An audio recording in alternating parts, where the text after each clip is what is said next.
look, I make no bones about this. If Josh Sills is charged with the crime that he's being charged with, grape, then they need to throw the book at this nigga.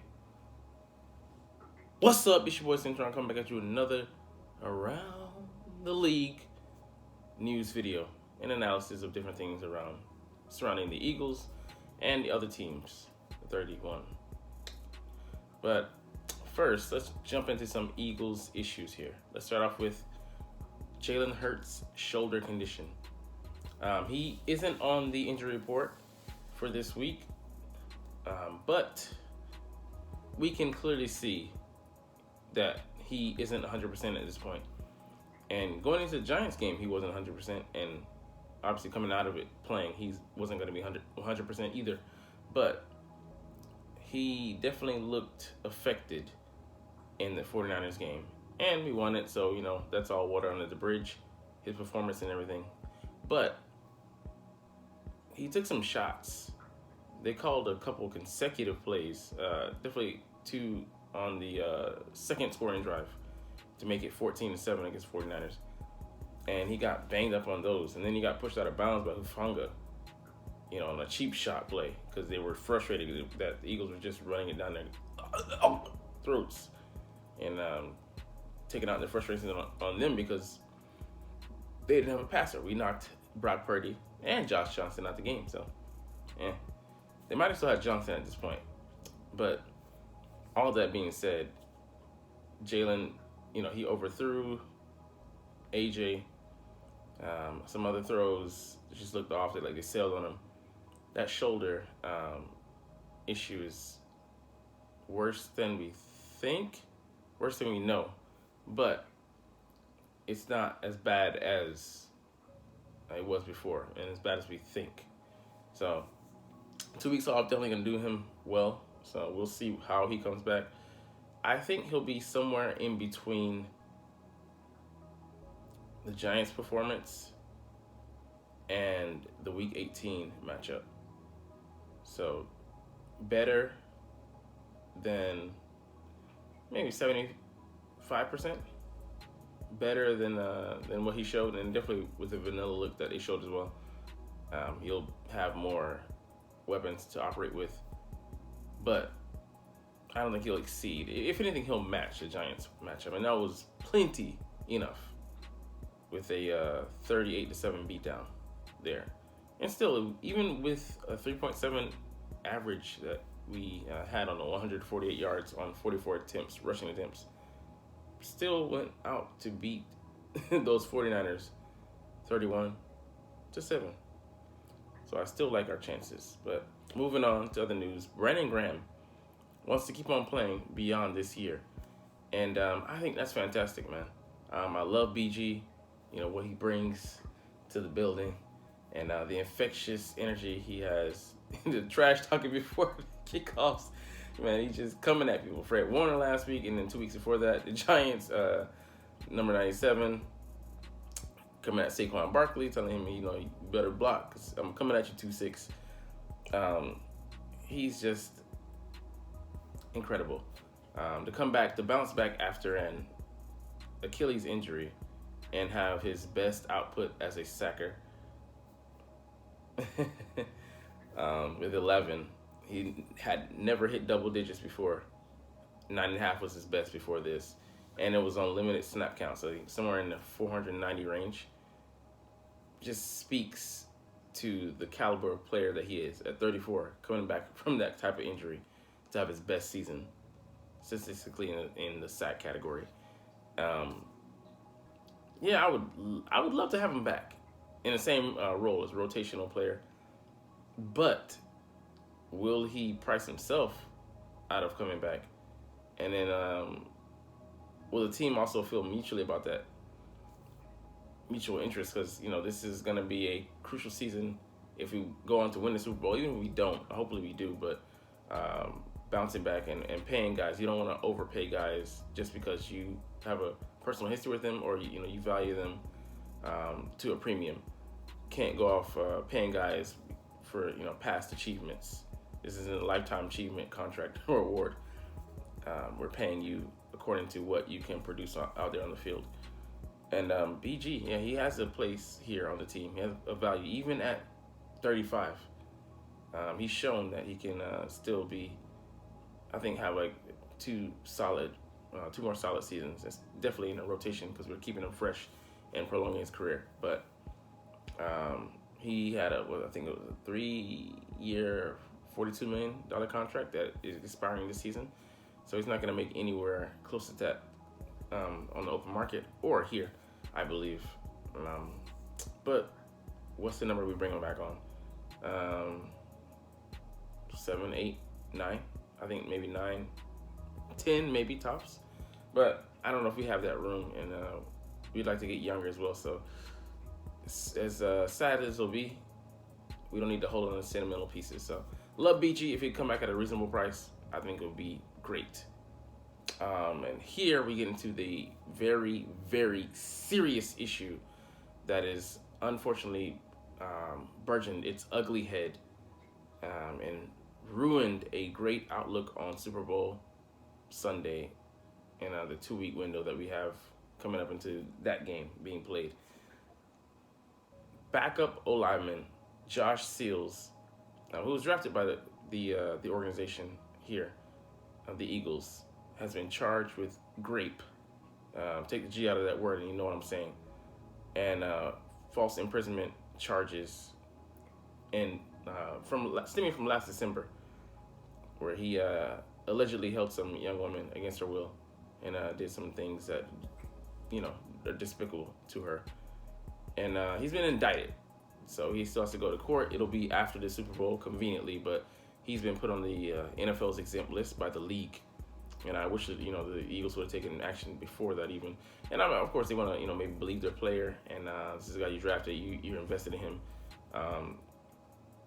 You don't want to believe that someone is capable of that. But we've seen over, past few years, cases like Aaron Hernandez and the depth to which, his character sunk and the atrocities that he committed. And not a bad guy on some, to some extent and on some aspects, but if you're taking people out, you're unaliving them, definitely got some issues, and it doesn't matter how good you are. And we can see that Bill Belichick doted on him like a son. He thought of him like a son. So I know that took a lot of, he took a lot of damage there, psychological damage, and just trauma, just hurt someone to betray you like that so deeply. And then he took his own life. So leaving you just with a lot of unanswered questions. So it puts a damper on the spotlight right now, with the team. That being said, he was not an integral piece of the team. He was a backup. Played 4 special team snaps for us, I think, in the Jaguars game, or might have been the Arizona game.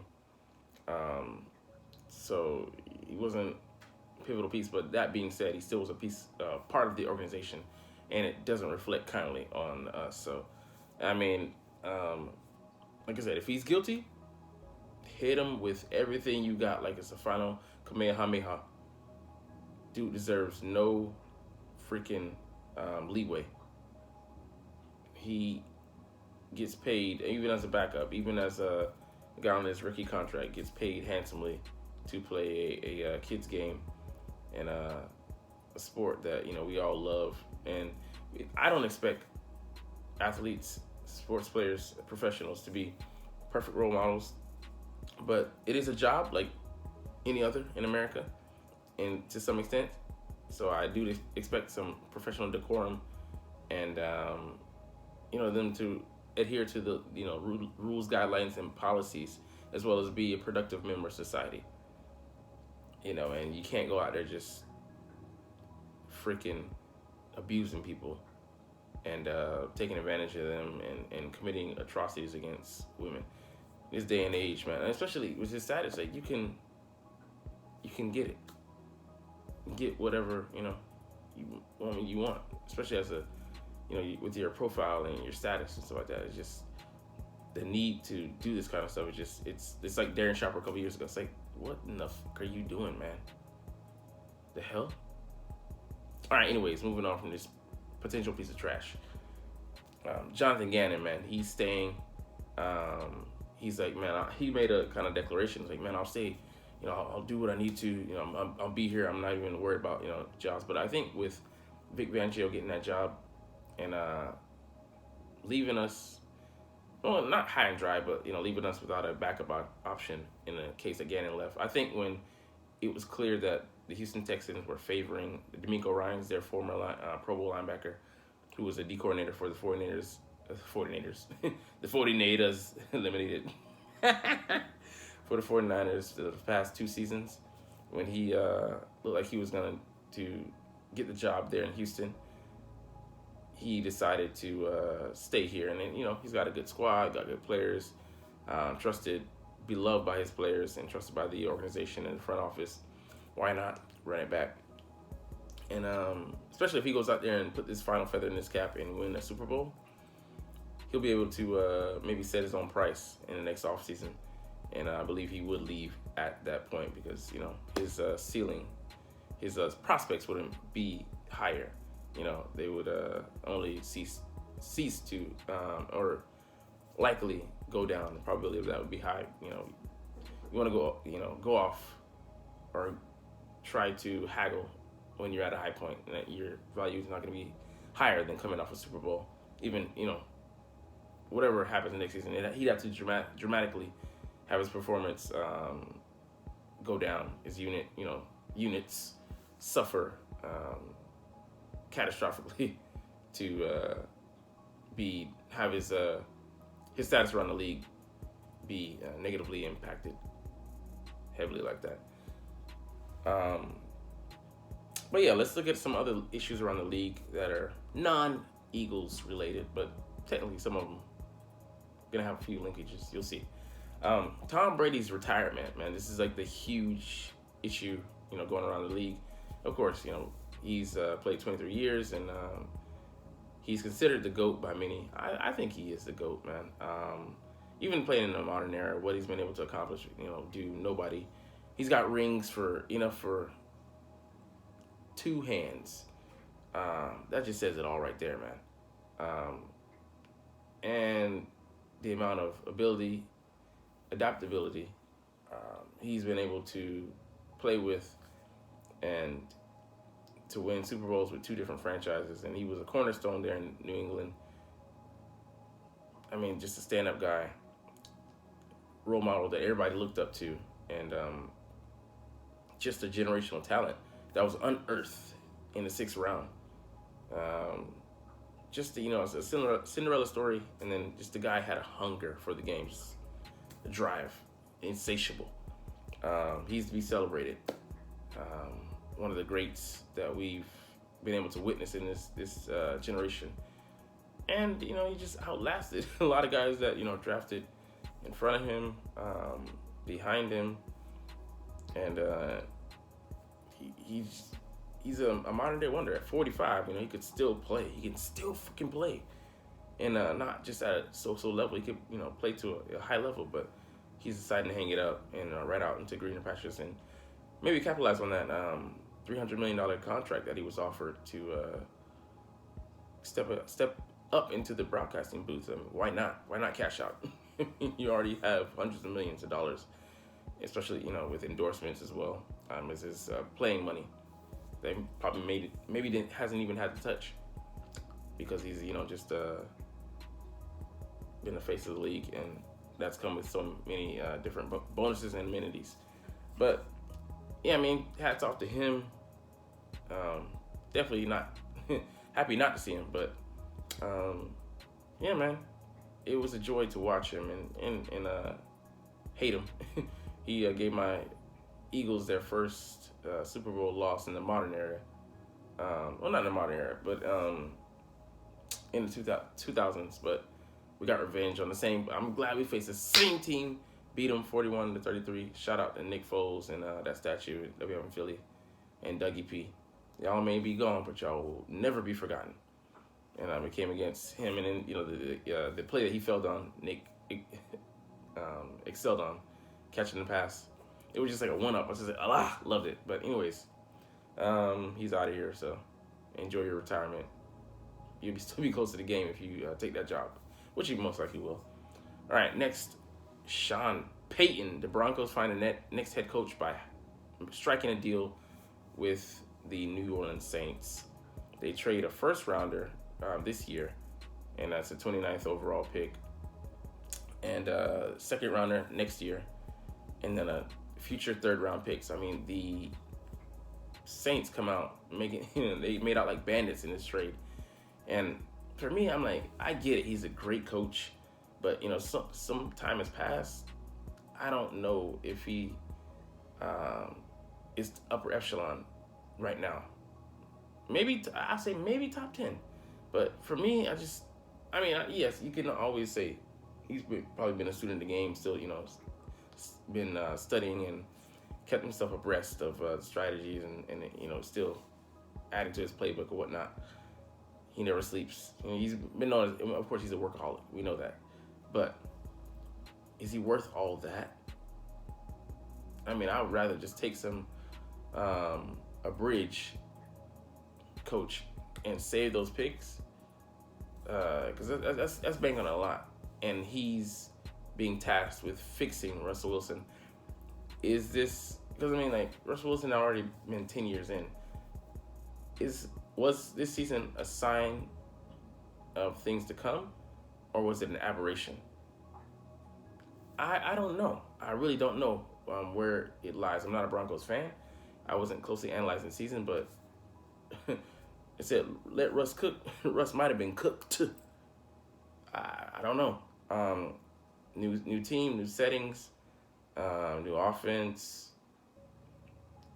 I mean, just some things, variables that you can't really say and base your thesis on a one season sample size. So we shall see. We shall see if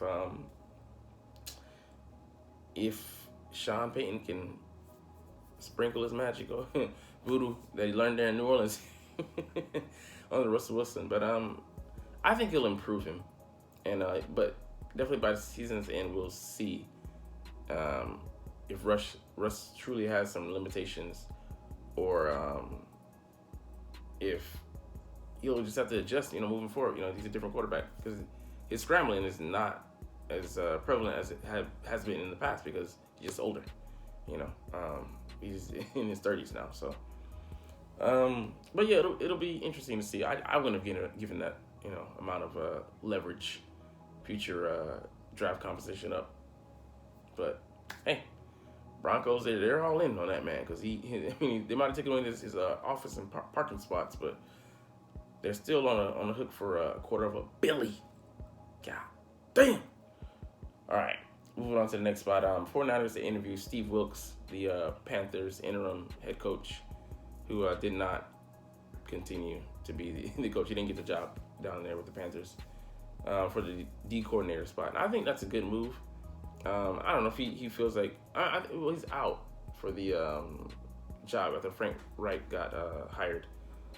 He wasn't asked to stay on, so they cleared house with him.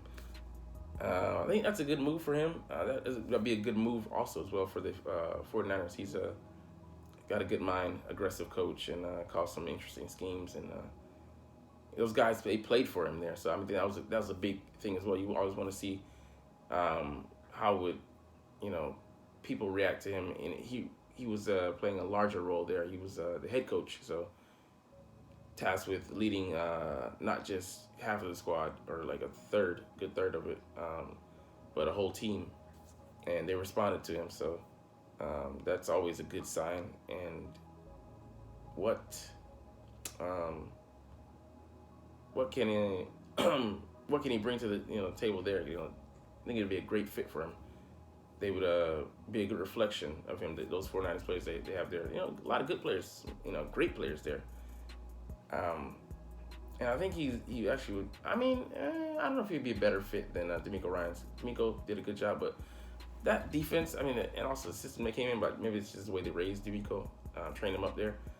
I feel like you just plug and play, and those pieces give you a lot to work with.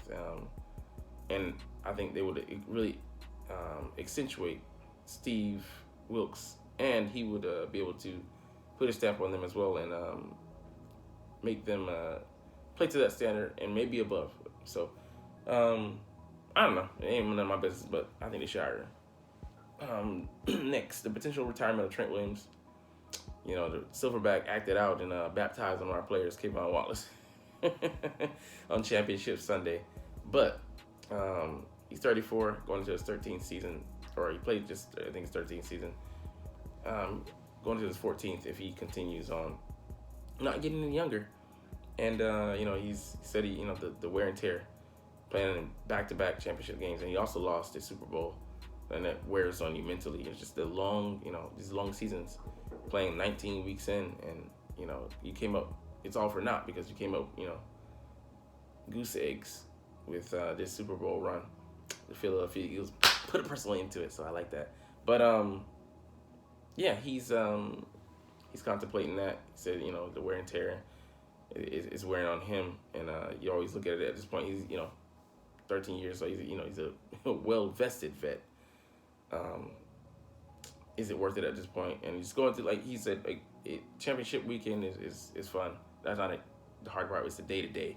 And a lot of players say the same thing. You know, it's like the meetings and the grind and you know, training camps and things like that weigh on them. So he has to contemplate that and make a decision. But I, for one, would be happy if he leaves because that dude is strong. There's a reason he got the name fucking Silverback. Strong motherfucker. But still emotionally a little bit immature dealing with certain stuff. So nice, get exploited, get thrown out of the game. It's 3:52 left to go in the game, so it doesn't matter. But I still love to see it.